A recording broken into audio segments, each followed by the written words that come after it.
The announcement that many British schools will have to suddenly close due to unsafe buildings is the epitome of a government that has failed students for the past 3 years. Right before schools are due to go back on Monday, the government has suddenly announced at the last minute that they're going to close over 100 school buildings because they're made of some kind of aerated concrete, which turns out air is not that strong and it might just collapse. Now, we don't know at this stage exactly how many schools are going to be closing, but what we do know is that the National Audit Office found that 572 schools are likely to have this dangerous material in their buildings, and 156 schools were confirmed to have it. Now, while some schools will be able to open next week with limited facilities, many schools are going to have to close and put children either back into online learning or just cancel their lessons altogether. Many schools have announced that they'll be delaying their start date by a week, but it's not clear how exactly they're going to make the building safe in only a week. To make this announcement right before term starts, when they had the entire summer holiday to resolve a big issue like this,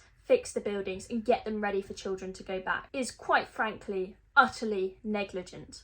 This is a generation of children who have suffered through 3 years of endless disruption to their education, something which determines their future. And they were probably looking forward to going back this September to a year of normality. No more masks, no more online learning, just normality. But no, the government will not give them normality because of this utter negligence. This is a government that locked up students across the country in their homes, took them out of their education, pushed them into Zoom lessons when they were the least at-risk group for COVID.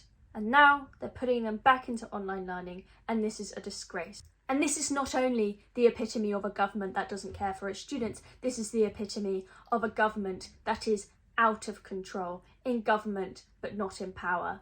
This government is a disorganisational mess at the moment. This comes after a summer of comical event after comical event with the Bibi Stockholm barge. The government has faced failure after failure on getting the Bibi Stockholm barge safe for migrants, and it seems like they can't even get our schools safe for their own students either. We're living in a country in disarray, which can't control its borders, which can't provide adequate healthcare for people in need, which can't provide adequate housing for its population, and now can't even provide school buildings for the children of this country.